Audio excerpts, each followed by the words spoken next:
أعوذ بالله من الشيطان الرجيم بسم الله الرحمن الرحيم إن الحمد لله نحمده ونستعينه ونستغفره ونعوذ بالله من شرور أنفسنا ومن سيئات أعمالنا من يهد الله فلا مضل له ومن يضلل مضل له وأشهد أن لا إله إلا الله وحده لا شريك له وأشهد أن محمدا عبده ورسوله أما بعد.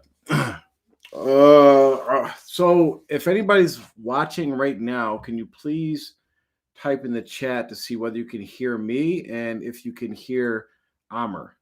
Okay. So Amr, just give him a little test or say something. Assalamu alaikum wa rahmatullahi wa barakatuhu.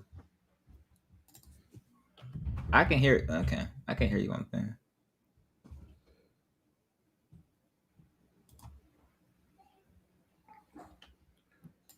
Can you say something to see if I can hear you?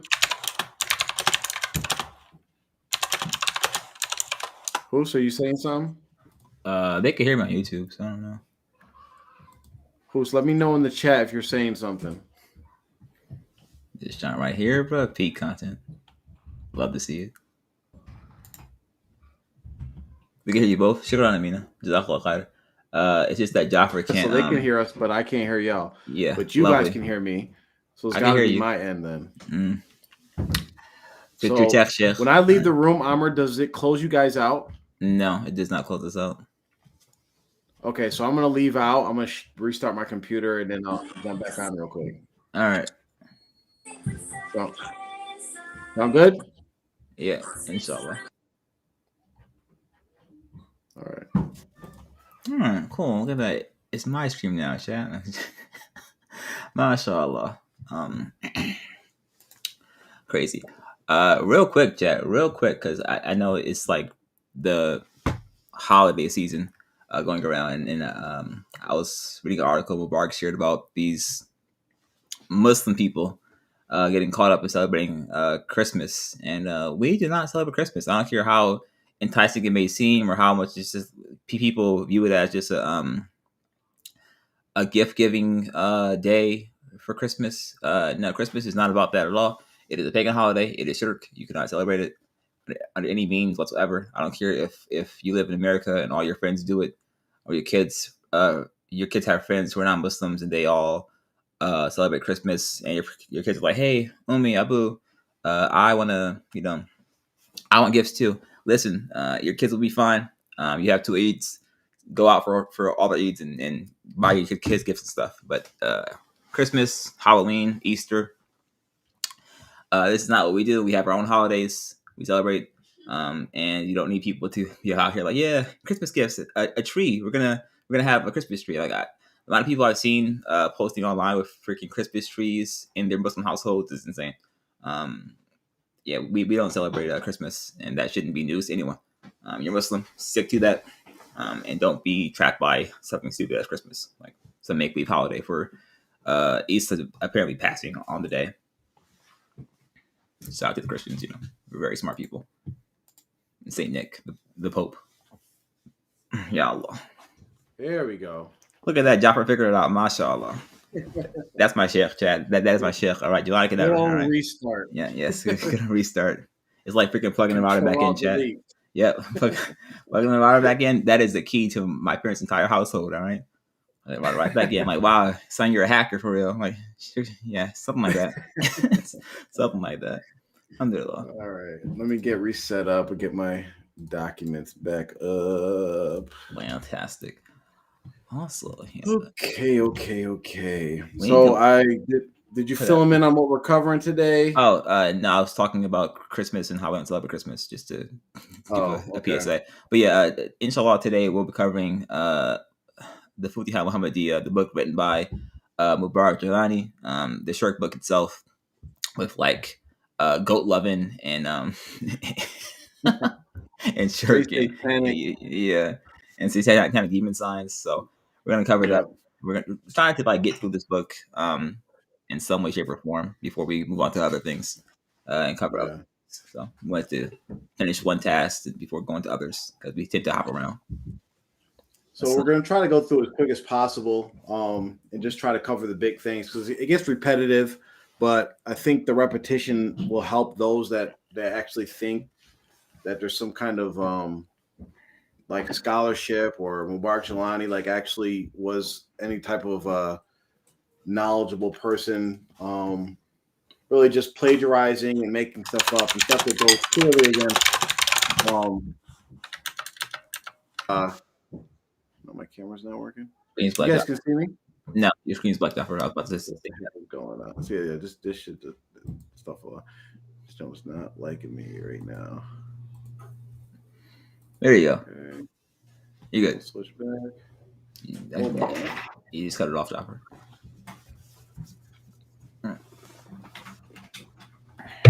Assalamu alaikum. Wa alaikum assalam wa rahmatullahi wa barakatuh. Okay, here we go. All right, so we're just gonna jump right into it. You guys already know about this black book. We don't have to introduce it so much. So the first thing we're starting off on is the hidden treasure chapter on page 10. I could just share my screen. Cool. Because yeah, I haven't looked into that stuff. This. All right, let me zoom in a little bit. I got things highlighted, but I took notes as well. And so on page 13, I think we're on page 13. Yeah, because this is the GOAT page or the last page. Yeah. Yeah, so let's go to page 13. The fair maiden. 11, 12, 13. All right. So he talks about mankind escaping created boundaries, which, I mean, we don't have to go too far into this, but the only thing that's outside of created boundaries is Allah, because Allah is the only thing that's uncreated.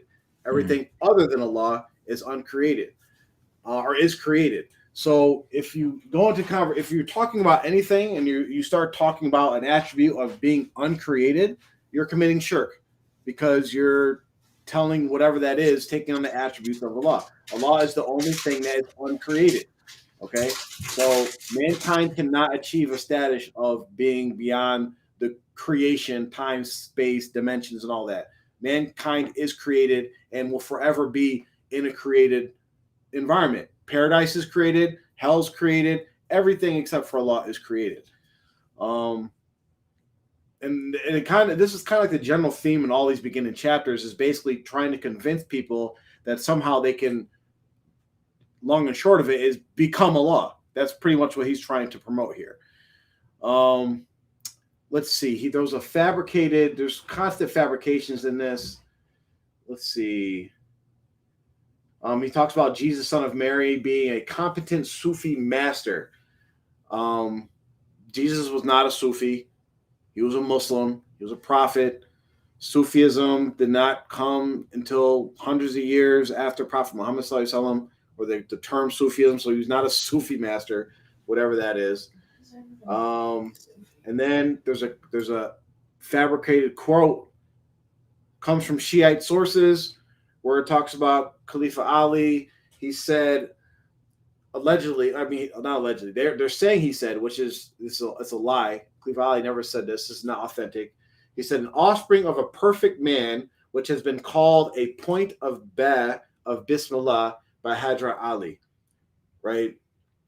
And there's this quote that's falsely attributed to Hadra Ali about there's so much knowledge in just like the nukta, the dot in the beh, like they call it nukta. It's basically there's so much knowledge just in the dot of the beh or something like that, right? You can know this is fabricated because if anybody knows anything about the text of the Quran during the time of the Arabs, they didn't use dots. Yeah, I was about to say that. I was about to say, so when did all this knowledge get there? Because they didn't, that was put there. The dots were put there for pretty much non-Arabs and people who didn't use the Qurayshi dialect and those Arabic dialects that could easily understand would need the Qurayshi dialect, or those dialects that Rasulullah and his companions used and were most used to. So this was like after the time of Rasulullah passing away that they actually like developed that system to to put the dots, because it wasn't always exactly like we see it now. Sometimes, it was different, and kind of it's become kind of codified now and solidified. But even before that, it was a fluid situation, not necessarily the text or how to speak or pronounce Arabic language. But for those people who were non-Arabs and were learning Arabic or were not used to it, those were put there for them. So the fact that the dots on the ba or any other letter were put there for people who did not have the knowledge of the Arabic language, it didn't say it contains all the knowledge, is ridiculous. Yeah. And just so people know, like if you looked or seen some old transcripts, like we wouldn't be able to read them. Yep. You have to be like an expert or specialist and know the difference, the script, the original script of Arabic, because they knew the words, they knew the language, so they didn't need dots and vowels and all these different things to know what the word was. So clear fabrication, another example of Mubarak Gilani quoting clear fabrications and from Shiite sources. We go to page 14, and let's see what I got here. This it starts getting weird. Like if you're reading this, if you have this book at home, if your parents have this, pull it off the shelf and just start reading it. If you know, because reading it with like basic Islamic knowledge and just being an adult or whatever, you're gonna read this like, what is this weird? Bro, whatever you have highlighted here, Jaffer, the first part about him sitting on the lap and stuff, bro. Listen, the Santa Claus timing. It's time for Christmas. could it have been better? Could not have been better than this, bro. Yeah, was he good or bad? And just to like catch people up, he's talking about this idea of a perfect man. When you become this perfect man, this is like when you become part of Allah, right? You go beyond the creation, you become one with Allah and all these different things. And when you become this alleged perfect man, right, he very often sees himself in the holy assembly of the last messenger, sallallahu alaihi wasallam. So now you just meet up this holy court idea, right? That there's this magical court outside that you get to go visit now. And when he even sits occasionally in the lap of the Holy Prophet, sallallahu alaihi wasallam. How many Sahabas sat in the lap of Prophet Muhammad, sallallahu alaihi wasallam?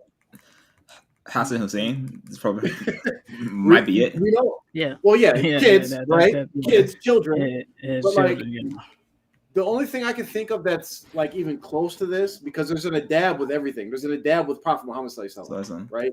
A man would not go and sit on his lap, right? But remember when we have the hadith where Angel Jibreel came out the desert and he wasn't traveling, and remember he went up to Rasulullah and sat like knee to knee, and that was so strange because even the Sahabas were looking like, why is he? How can he just go do that with Prophet Muhammad sallallahu alaihi wasallam? It was out of the ordinary. So now in this magical court, you get to go sit as a grown adult, man or woman, I guess, sit on Prophet Muhammad sallallahu alaihi wasallam's lap. This is just weirdness. This is weird. Yeah, now there are a couple narrations where one of the Sahaba, it was a man, in which he Rasulullah was leaning on him or resting on him, and so that I want to say it was on his thigh or something like that, and he was asleep, or maybe he may have been leaning on him or something like that. I can't remember exactly, but I know that the weight of the wahi, when Rasulullah was getting the wahi, heavy, he became so heavy that the Sahaba thought that like his leg or something would be crushed and break. That's the heaviness, you know. So that's one example. But as far as sitting on his lap, no, you know, Aisha radhiyallahu anha talks about how Rasulullah would sleep with his head in her lap. And just a small side note, I always find it interesting that this narration where Aisha radhiyallahu anha says how Rasulullah was asleep with his head in her lap. Her father came in, and something that she was doing or that she was allowing to be done or something in her home where it upset her father, and she said, Abu Bakr Siddiq radhiyallahu anhu, he hit her in her side, and she said it hurt so bad, but she didn't move and she didn't flinch, she didn't make a sound because she didn't want to wake Rasulullah. So I mean, that's probably some content for another show, but it just came Yeah. to mind like when he was when he was resting on her lap. And I probably shouldn't have brought that up without remembering exactly the context. But hey, y'all can look it up now and find some Yeah. interesting. Do some research, please. Yeah. Yes. It won't hurt you, I promise. So he talks about the concept of the what wujud, which is that whole shirk philosophy of becoming one with Allah. This is clearly shirk. Any of the scholars you talk to or go look up, they'll talk about it shirk. The only ones that will believe in this are the extreme Sufis. And he talks about basically becoming immortal, right? There's only immortality. When we talk about immortality, when you think about immortality, you only think about Allah, right? There's every soul shall taste death. This is in the Quran. We can't become immortal. The time we become kind of quote unquote immortal is after we die and Allah raises us back again, and then we'll be in heaven or hell forever.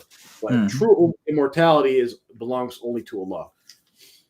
And there's another key component is that people really need to think about, and that is when these people, whether any of these charlatans that talk about how becoming one with Allah or becoming divine or having this such heightened spiritual ability and senses or whatever, in which you're going through different realms and in realities and all these things.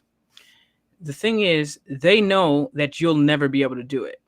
But what that does is if they can get you to believe that it's possible or that they can do it, but then you realize you yourself can't do it, then you put them on this higher pedestal. That's what it's getting at. They'll tell you, I can do this and that. It's a snake oil salesman, really. I mean, it's a religious snake oil salesman. And so they're saying, you can do this if you follow my way, if you follow these steps or whatever, you can do what I've already done. You might try to do it a little bit, and then you realize, I can't even do this. They must be so great because they allegedly have done it. It's a trick. You'll never actually be able to do any of this stuff, and they never have. As far as like we're talking, there's somebody going and seeing Allah and these type of things, and it's not possible. Yep. And if the writer of this book achieved this status to tell you all about how to do it, why he did? Why did he pass on to Allah? Because he's in the grave right now, being worshipped by y'all at his little shrine. So clearly, he didn't have the knowledge himself to actually teach you how to be immortal, because it didn't work for him at all. Otherwise, he'd still be here teaching you all. And because listen, y'all always say, listen, if Mubarak Gilani was alive, I swear he would give the art of a fixing. You guys done up. Where's he at? He'd be hiding just like he was the whole year or so when we were talking about him and putting stuff online. He wasn't saying anything and not responding. Quotes another fabricated hadith at the end of the page where he says that it's a hadith Qudsi, but it's a fabrication. You can go look this up yourselves, where he says, I was the hidden treasure and I desire to be discovered later. That's a quoting of fabrication. So we go to the next page, and then this is where he quotes. So all those, we have so many references we already covered. So just to remind you, it's another reference to the seven sultans for those that say, "Oh, Mubarak Gilani never taught it" or whatever. He says later more light was thrown on this secret when he, Allah, spoke ilham on the tongue of the fifth sultan of Hyderabad Bahu. So pretty much how he's wording it is saying that basically Allah was speaking through the tongue of Sultan Bahu, similar to how Allah was speaking through the burning bush to Moses.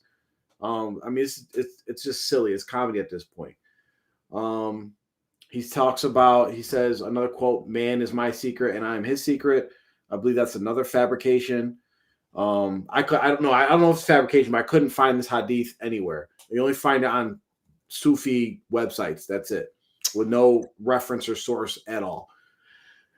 What else? I would like to know of any, and I don't know of anything that I have studied or heard or listened to or anything where Allah talks about something being a secret.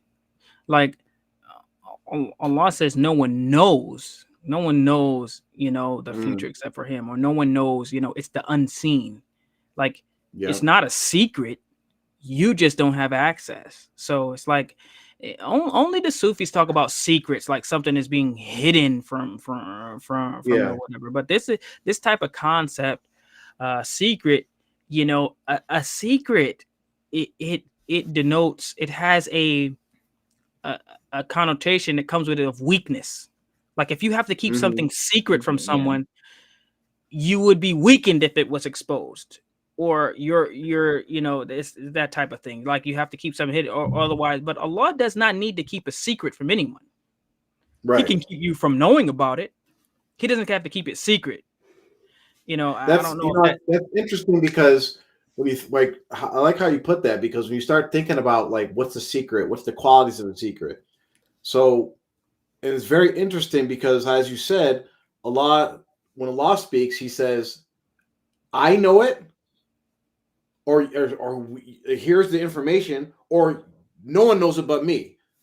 Right? It's like there's no time I can, like you said, I can think of where He's like, oh, only me and this person know this, or only me. It's like when humans talk that way. Like for instance, I think which Sahaba was the keeper of secrets, because he knew about like Rasul told him about the fitna that would happen. I think it's Hudayfa and Yaman. Yeah.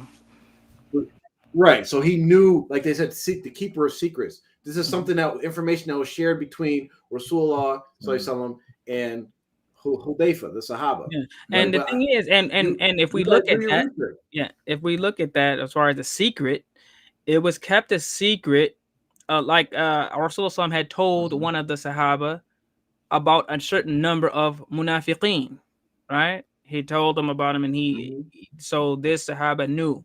And other things about the fitna that would happen between some of the Sahabas after Rasulullah. So he knew some of these things. But the reason why it was a secret, because maybe people could be harmed, or maybe it would cause some extra fitna or whatever it might be. So a secret usually is because of weakness that you have to keep a secret, or because something is going to happen that maybe you can't control, therefore you keep the secret. Allah doesn't have to keep a secret. He can just not allow you to know. And if He does allow you to know, you still can't do anything about it. And it might be for your own benefit, but Allah is not it's okay, this is a secret. No. Right. Allah has all the information. Either He lets you know it or doesn't. Yep. And just like in human terms, bro, like if this is all a secret, right? Secret's supposed to be kept between like two people. It's not supposed to be out there. So for you to go take this secret and publish it for everyone to have access to, it's kind of just telling the story, right? It's not secret at all. Did the secret have some sort of statute of limitations? Like it was a secret in the time of Rasulullah. As a matter of fact, this was a secret all the way. This was a secret from the time of before Adam alayhi salam, allegedly, a lot of this stuff, and then not even allegedly, it's made up, but it was a secret. The Sahabas, it was a secret. Even some of the Sahaba didn't know, and some of the greatest ulama of our time didn't know. But now, finally, this big secret, anybody with access to a PDF, anybody access to the internet can happen. I mean, it's like it's free game all of a sudden. Like, everyone knows now. I mean, how is that? Is that like one of the, like when people have the come up with a new pharmaceutical drug or whatever, but there's like 5 years of exclusivity where no one can like duplicate it, and then after the time limit goes up, then anybody can make it. You know what I mean? Is it like that or what? I mean, it's ridiculous. If it was a secret, why are you printing it in a book and telling everybody? That would make you untrustworthy, because you're breaching the trust, right? You're not keeping the trust. So, like, how many different ways can we discredit you? How many different ways, you know? And then, like, has anybody ever, Amr, Mubarak, have you guys ever had any conversations with like 5%ers? No, I haven't. I've heard people talk about their conversations with 5%ers, and I've heard people try to explain what they believe, but not. I'll explain to you exactly what a conversation with a 5%er sounds like, simply by reading through this book.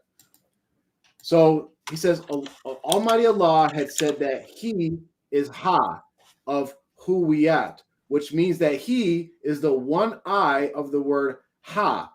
in which he manifests his ahdiya, and his hu, and he is hidden in the world of Yahoo, which in fact is the second I of the word hu, which is known as Lahut, an uncreated world wherein lies the hidden treasure, blah, blah, blah, blah, blah, huat, who, what, like, this is exactly how they sound. They start talking about numbers. 1 is this, and 2 is this. And if you look at the A, it has a circle. This is exactly how they sound. Let me just say something real quick. Lahut is not uncreated, bro. I know exactly where it's at. It's in Pakistan, bro. Lahut Lamakan is in Pakistan. It's not uncreated, bro. We found the gift shop too. Yeah, but yeah, it's amazing how they are using these letters. I mean, listen, this is how ridiculous it is, because if you know the letter ha, you can write it about 4 different ways. Like, even if you just read the Quran, Exactly. the letter ha can be written, and you will see it written about 4 or 5 different ways. Mm-hmm. So, I mean, you're telling me that Allah has anything to do with a letter that literally can, I mean, it depending on who's writing it or how, it could change completely. So all these descriptions and where it is in a letter.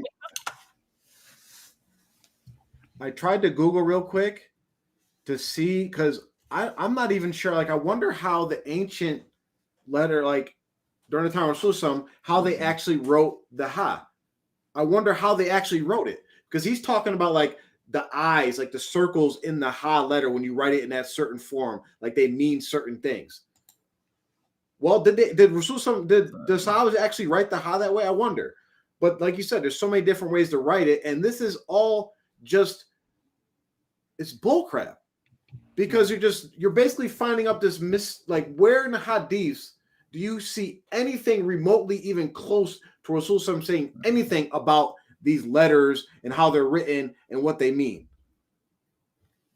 Nowhere. Who and this whole thing with like who is like, because they say who, the extreme Sufis and the Jamaat, they say who is like the it's a name of Allah, and it's the most perfect name of Allah. That's why they doing their dhikrs. They're like who. They think they're saying Allah's name.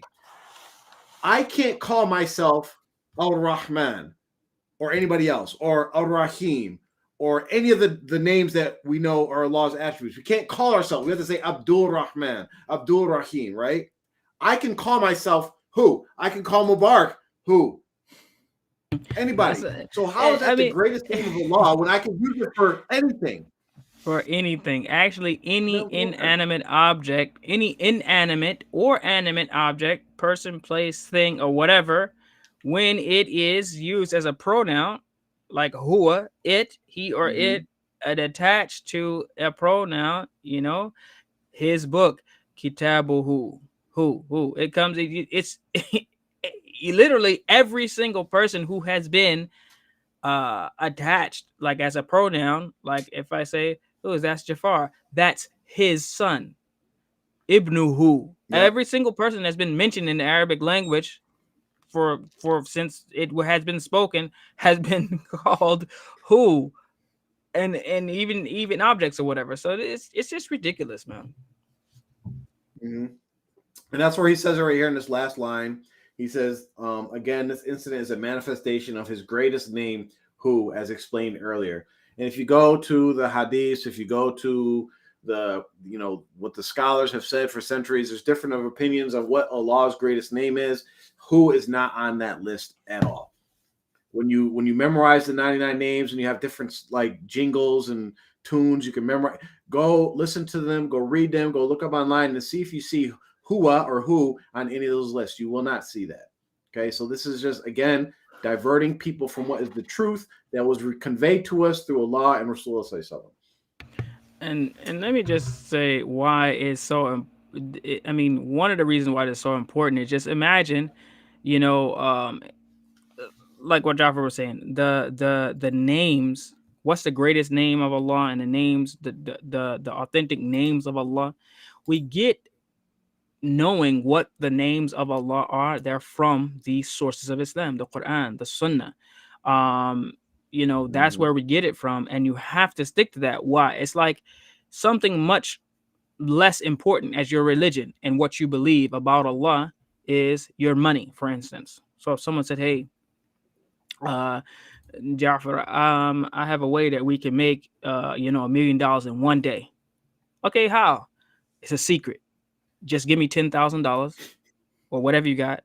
It's a secret. You'd be like, no, number one, you got to show me some sort of proof, something, you're not going to take it's a secret, or you wouldn't even listen to say, well, somebody said they was able to do it.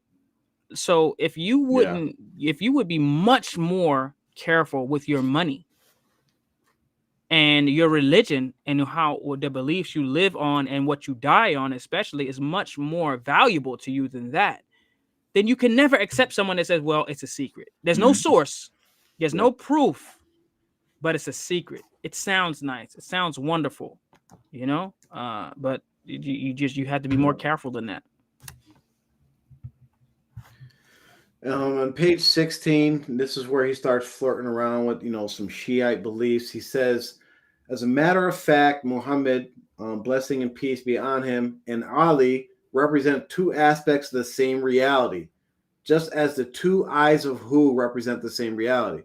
So basically, he's putting Ali on the same level as Prophet Muhammad Sallallahu, which we know Prophet Muhammad Sallallahu is a prophet, one, so now Ali's not a prophet. So right there, they're not the same.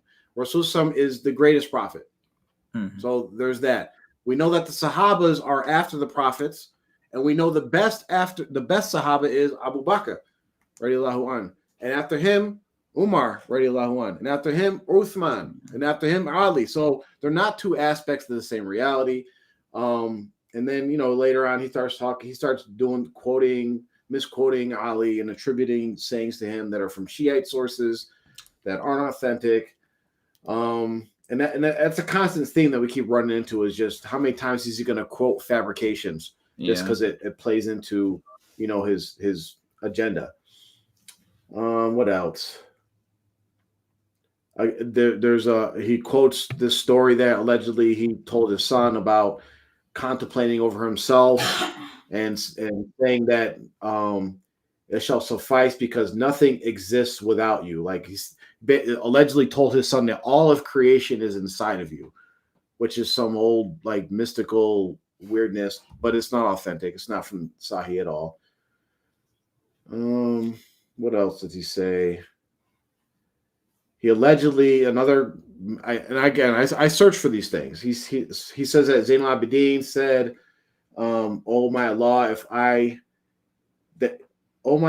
reveal with Jahur, whatever, the ultimate truth regarding knowledge, then people would call me idol worshiper, and the Muslims would declare my blood lawful." So right here's a statement that if you believe this, then what he's trying to do is basically desensitize you to all the shirk you're encountering in this book. Mm-hmm. You have to pay attention to these things, because where do we have any statements, authentic statements from Rasul Sallallahu Alaihi Wasallam like, yeah, I can't tell you that because you guys are going to think I'm committing shirk? Or does he constantly say, don't commit shirk, don't do this because it's close to shirk, this is minor shirk, that's major shirk, don't go near it?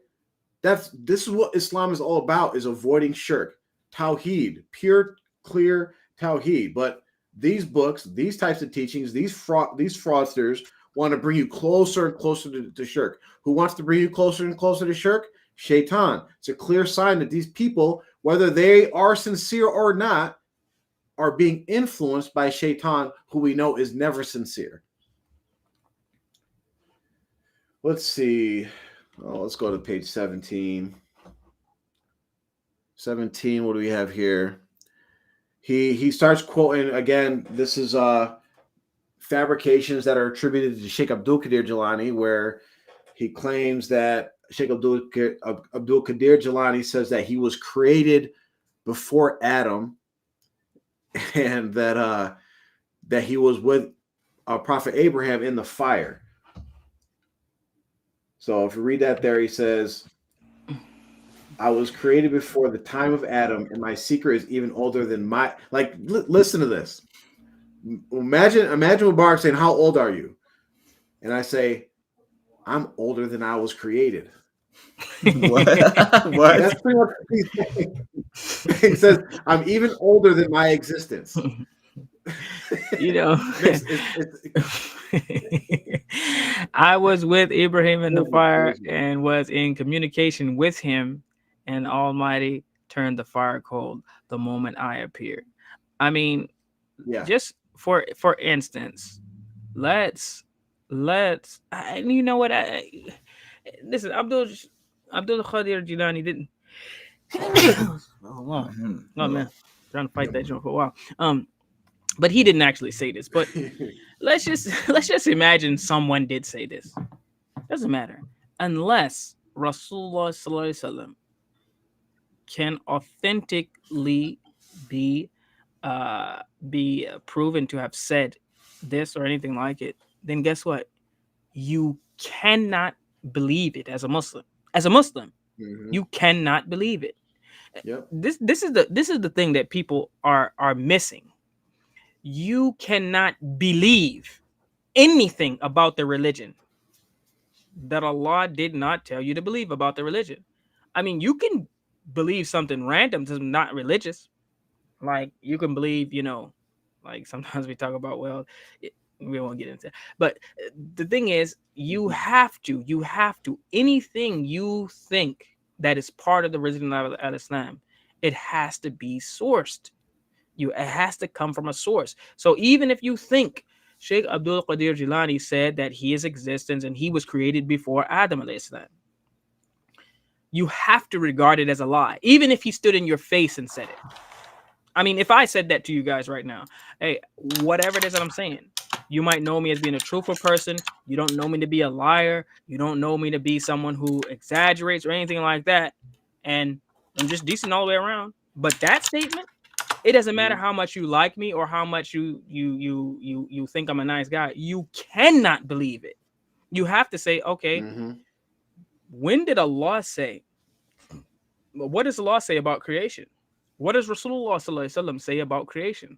Allah talks about the creation of Adam alayhi salam in Surah Al-Baqarah and other places. He talks about the creation of Adam's offspring and all of the people, all of the human beings, the whole race of human beings in Surah Al-Araf, where Allah talks about them. That's where we get our information from.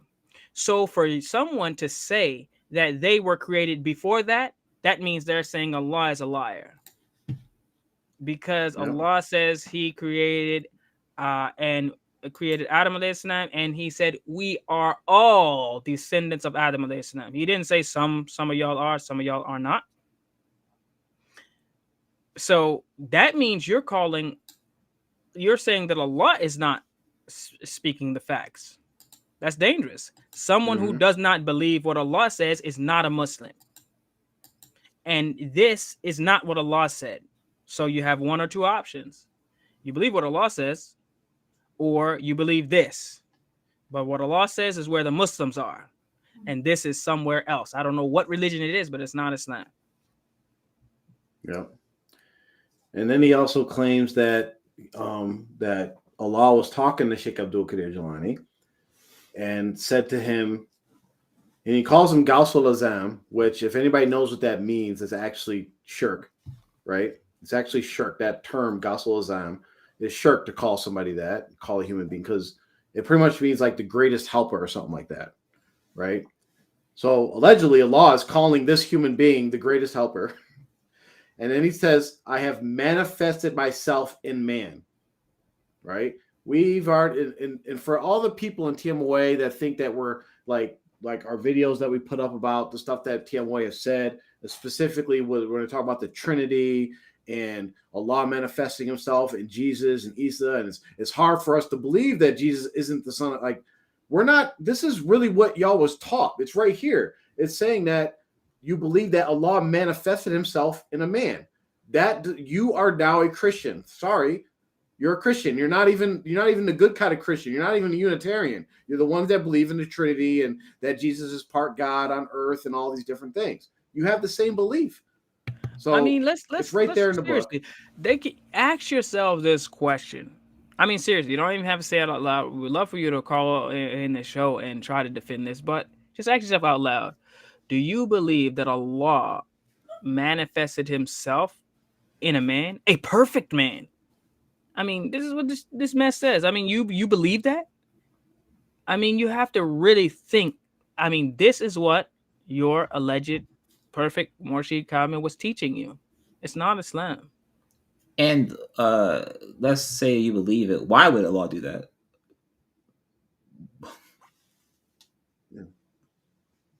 They're not going to have no answer. They're going to go back to what we just talked about in the couple. It's a secret. Kevin Musa, you know. He starts talking about.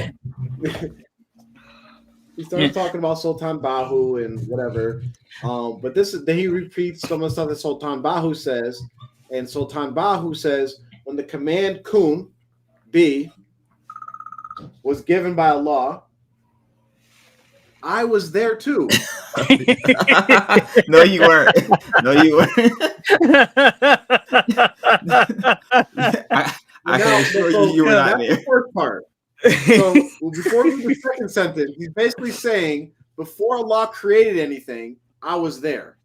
Yeah. That's pretty much saying I'm Allah.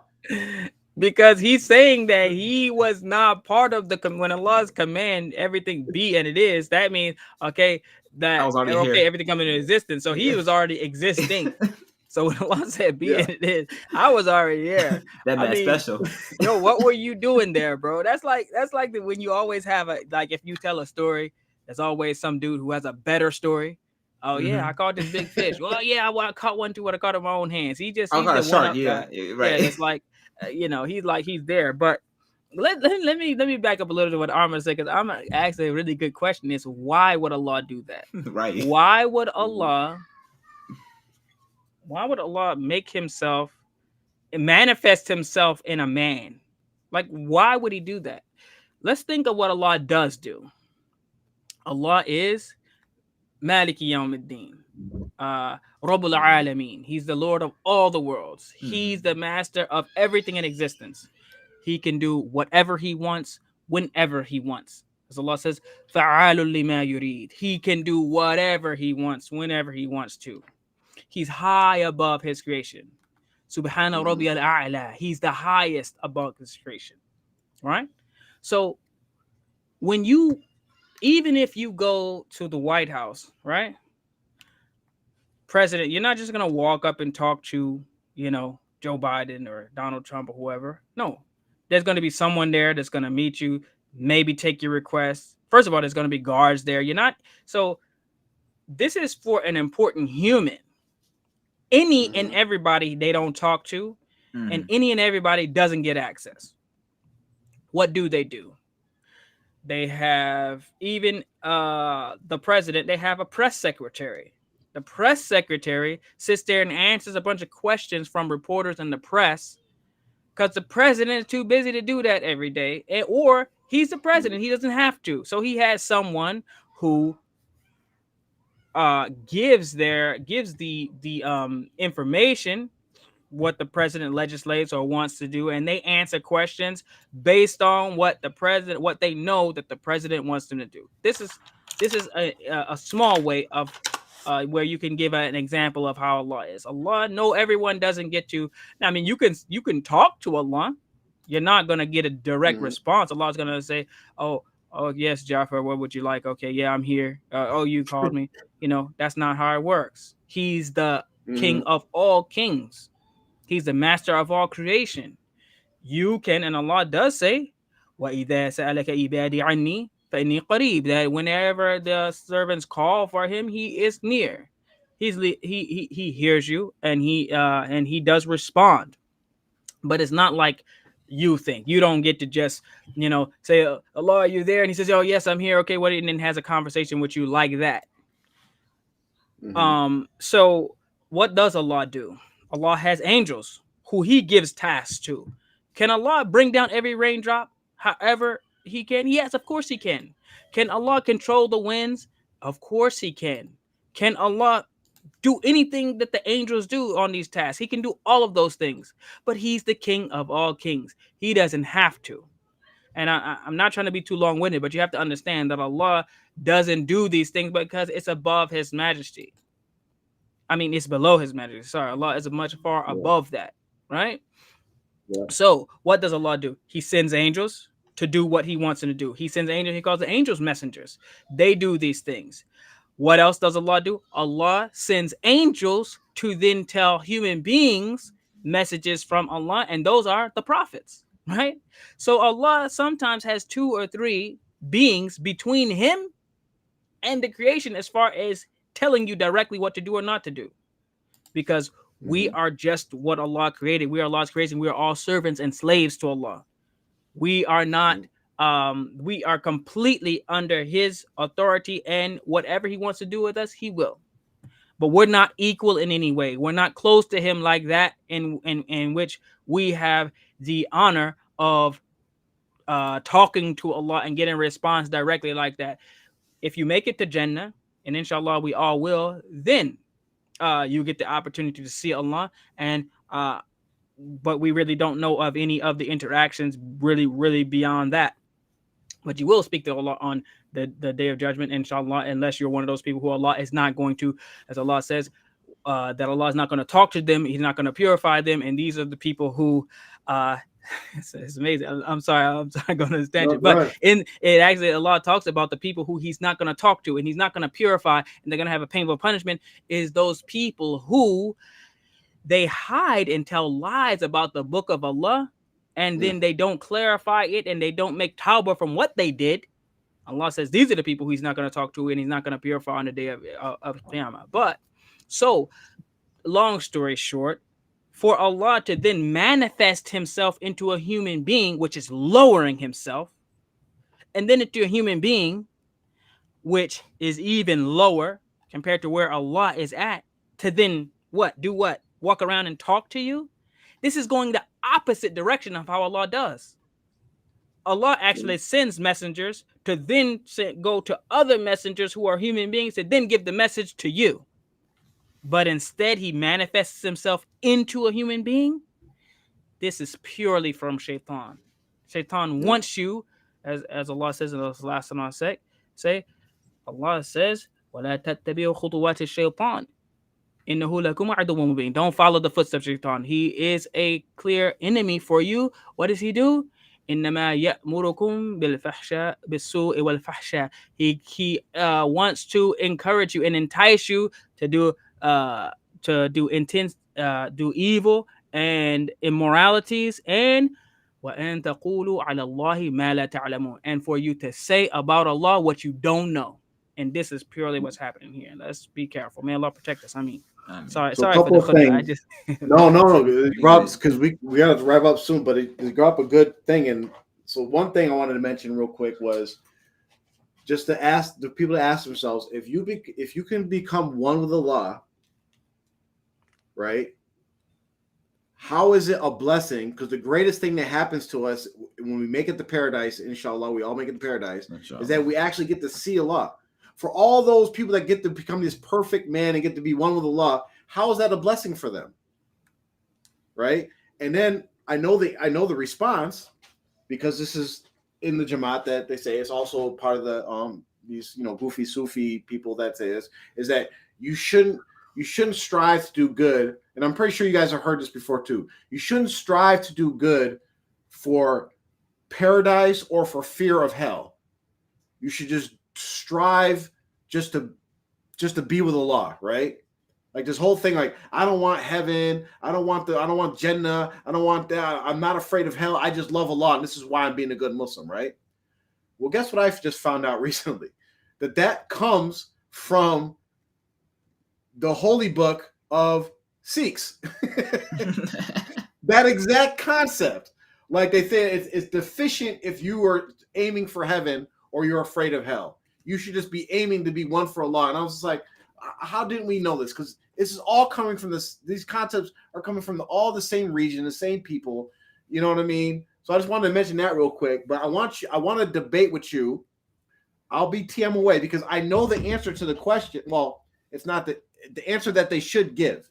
When you ask the question of why would Allah manifest himself inside of man?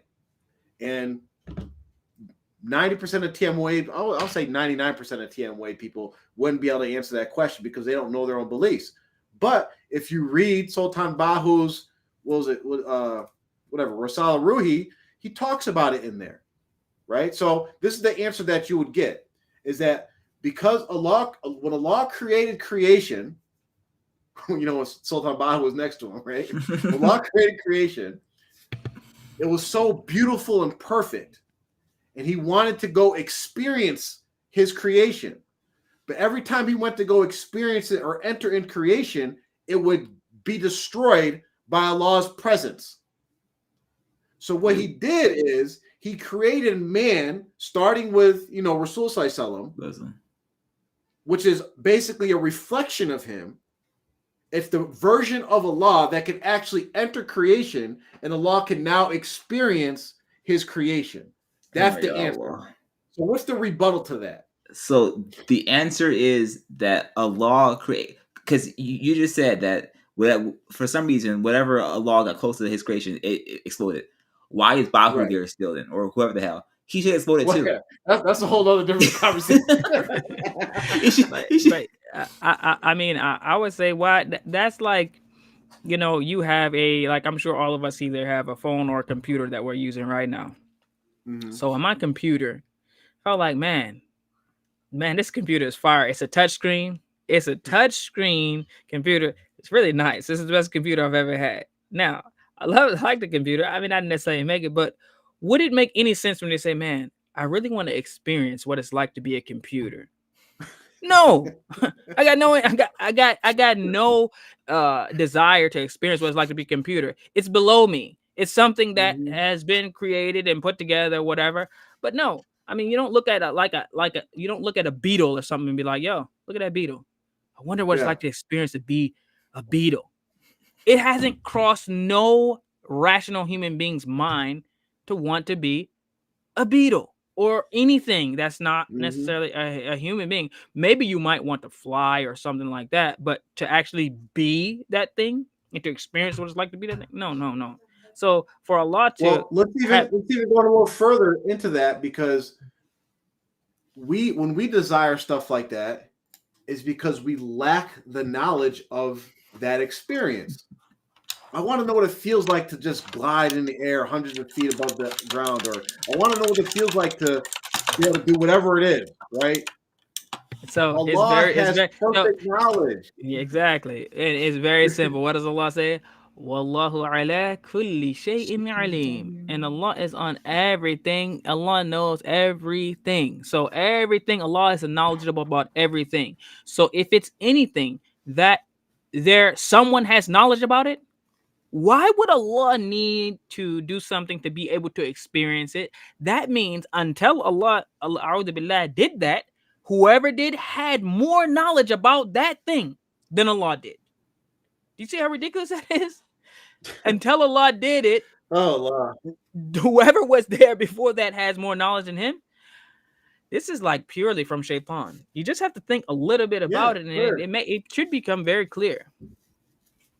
Well, look at this next line, and we're gonna have to wrap up pretty soon here. But look at this next line, because if anybody studied, just like if you study the basic, not the basic, like the original, like deviated sects of Islam, and I forget which one it is, but listen to this line, and this is Sultan Bahu talking. This is him being with Allah before creation, and he says, "I remember when only Allah existed without any attribute."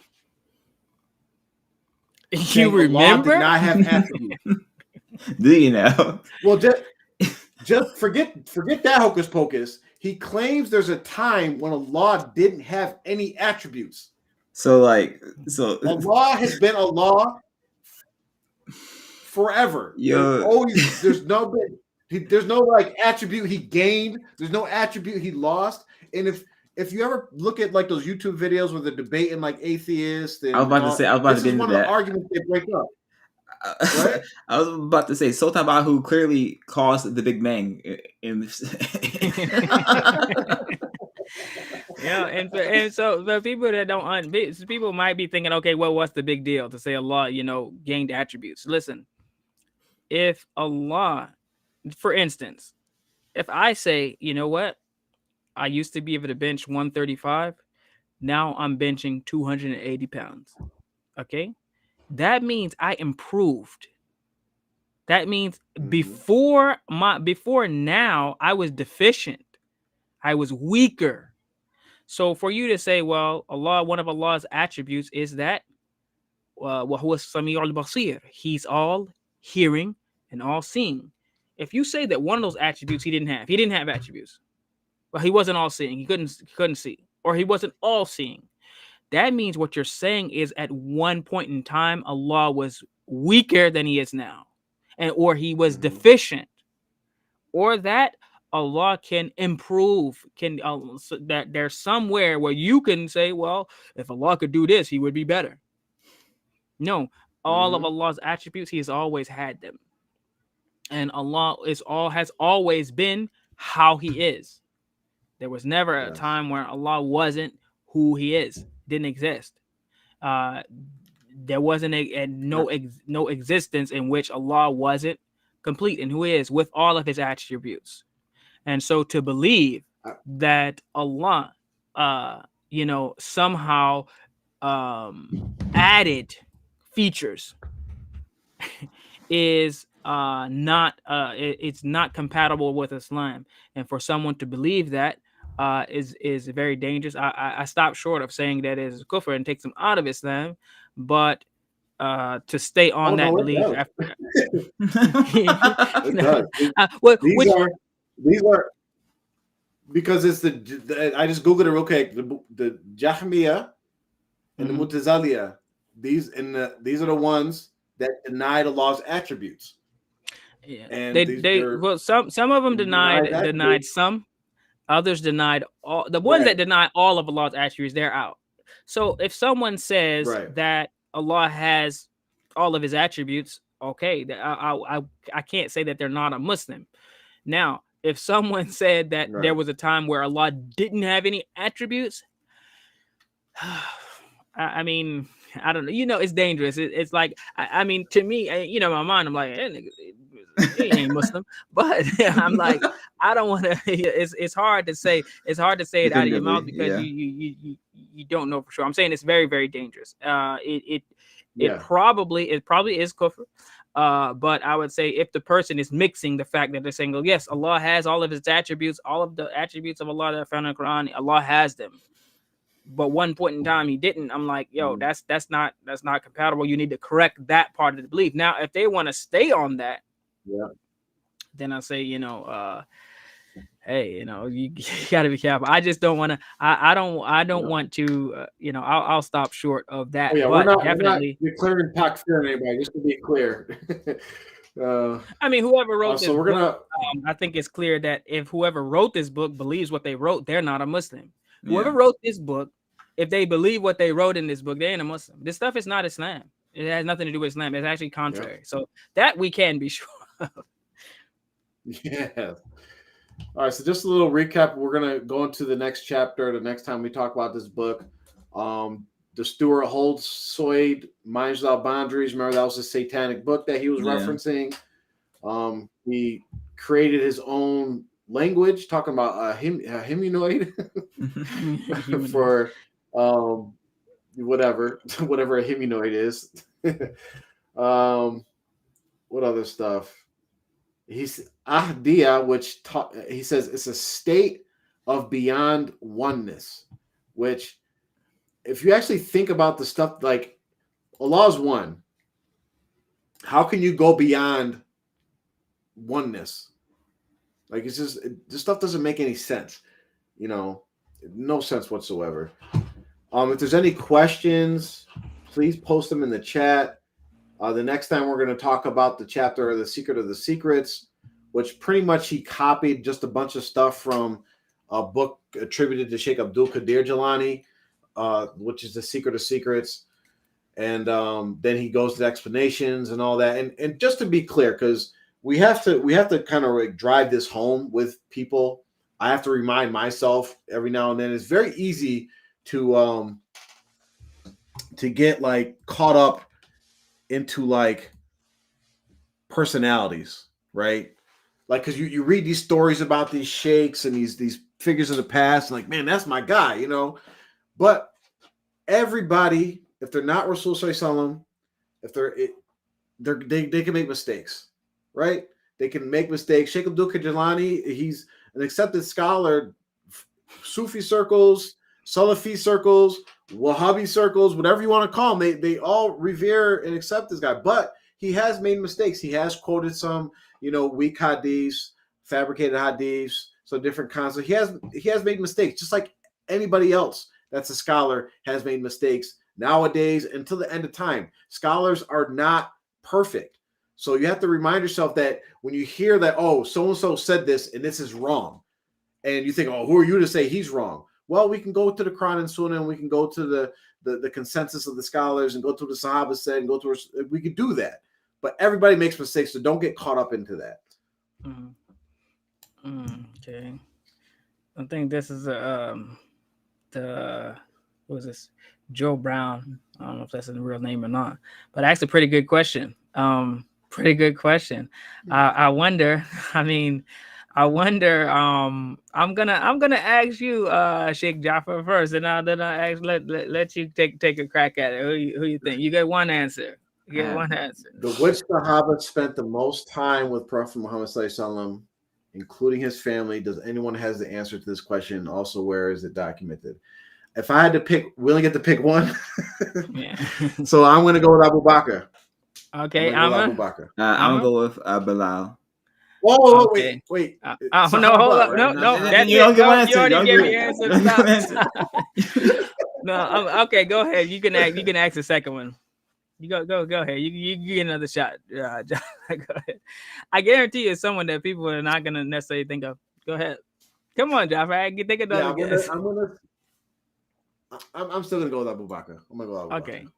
I think I don't have. It's not. I wouldn't say I have like documentation, but if we look at the seerah, if we look at the life of Rasulullah,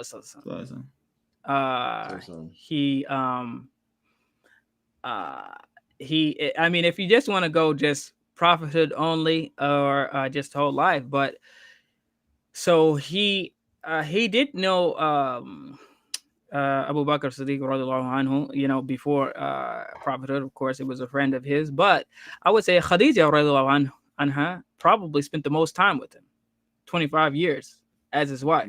Okay. I would say I don't know that anybody as far as you have the time plus as his wife. She's probably gonna be spending the most time with him. Then you have I was thinking Abu Bakr radiallahu anhu, and then also another person that we're probably forgetting is Ali radiallahu anhu, because he lived in his house. Yeah. He lived in his house. Yep. And he was there for the whole stretch of until Rasulullah passed away. He was still alive, so it's probably going to be his wife or Ali radiallahu anhu, and then Abu Bakr probably. If you just look at just pure time, it says who spent the most time. I would say Ali probably is probably going to take the trophy there. If we look at it like that. Also, hold up, no, because Anas bin Malik was was a servant of Rasulullah. His mother came and brought him to Rasulullah and said, "Hey, he's just gonna serve you. Whatever you need, he's just gonna work for you." So he might have racked up lots of hours, just like. That's what I was thinking about. Yeah. Zayd bin Haritha, because because before he was a lot of options there. Yeah. So there's a lot of options. That's a good question, because if we just look at it as far as time knowing him, that's going to be Khadija or Abu Bakr anhuma, or Ali. So what about who was the oh gosh, she was there since his birth. Yeah, Ayman. Who yeah. She's the only one that was there from his birth and then after his death, right? Yeah, but I don't know that she. I don't know that she with him on a day-to-day basis. Spent the time like because that, she was right? Because a matter of fact, there was a narration where she because after she was like when he was younger, and then like there was some distance where she wasn't necessarily around a lot. But that's a really good question. That kind of piqued my interest. I'm really gonna pay attention to the I listen to the Sirah like on repeat. Like I'm always like I'm just now back coming around to the part where Rasulullah, I know it's not part of the show, but hey, let's just humor me for a minute. Right, by where Rasulullah made hijrah, right? I mean, it's such a beautiful story. I mean, there's so much to it. Actually, we were talking about how we get so annoyed at some of these grown men that serenade, a grown man singing about him or whatever. But I never. I'll have to post it. We probably should make a video of it and post it on the channel. But the description of Rasulullah sallallahu and Abd gave about how she described him and his features and his voice and his beard or whatever. Every time I hear it, every time I hear the Sheikh giving the narration, I mean, it's like I fall in love with him even more and more and more. And I never desired to see another man, the face of another man, more than Rasulullah. Like I literally like just get like some sort of like anxiety, because I'm like, I really want to see him, because it's such a beautiful description. And it's not just the description of like him being beautiful, but it's the description of like his whole just aura and his presence and how he carried himself. And so listen to the Sirah. It's beautiful. Just when you want to kill some time, there's no killing time, but when you want to spend some time, spend it beneficially, the Sirah is always gonna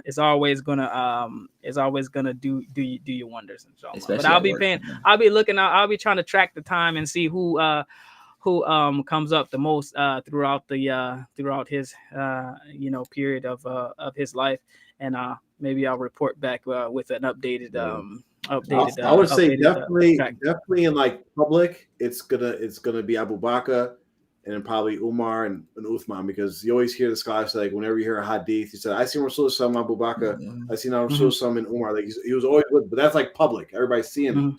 But the home life adds a whole different thing, and before prophethood as well adds a whole new aspect to it. But that's a great question. I wish we had more questions like that. Anything else? Any other questions? No, I don't think so. All right. We're good. Cool. Okay, so we'll be next week, inshallah. And what we're gonna do, hopefully, is we're gonna try to like cover a few chapters in the show. Like, maybe we'll just pick the biggest issue out of each chapter, then cover it, then move to the next chapter, because we really want to get to the dreams section of this book, because this is where the real juicy stuff is, because this is what Gilani used to convince everybody that he was sent from Allah to guide people, because people were allegedly having all these dreams of meeting Allah, meeting Rasul Sallallahu, much like Muhammad Qasim, the dream cult, same exact playbook is being used. We want to show how, especially for the older members of TMOA that heard these stories, that read this book, and were so enamored by it, and we're like, I'm gonna follow this is the truth. We're gonna point out all the predictions that were made allegedly by Allah and Rasul Sallallahu that did not come true. Like allegedly Allah telling somebody, like, you're going to go take over Saudi Arabia, and then that person subsequently dying. So we're going to talk about stuff like that. Smoked.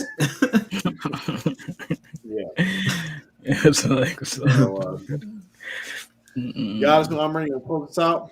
All right. Subhanallah, alhamdulillah. Oh, you know what? Oh, man, I almost forgot.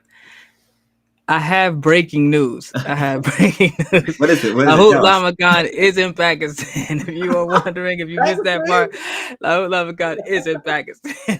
Okay, go ahead. Hey, listen, and I gotta start catching y'all when y'all don't expect it to happen, because it's like it's played out. So now I gotta throw it in there. I'm about to say, and listen, whenever you're there, don't be afraid to stop by the gift shop. They have trinkets, mango lassi, and a few other things we use Hey, to but buy. they don't open till 5 though. So hey, I don't. was about to say, the cave is closed for repairs. Gotta fight the freaking Lakuti demon over there. They got stuck in the cave from Ali.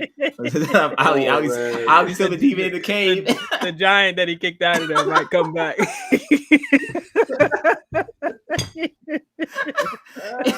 Niggas shout with 90 miles The barefoot. giant showing up. Yo, what you doing here? Give me a B545.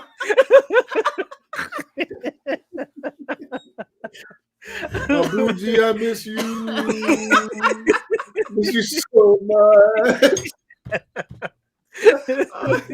Y'all. Oh God. Oh, y'all. All right, Sheikh, go ahead. All right.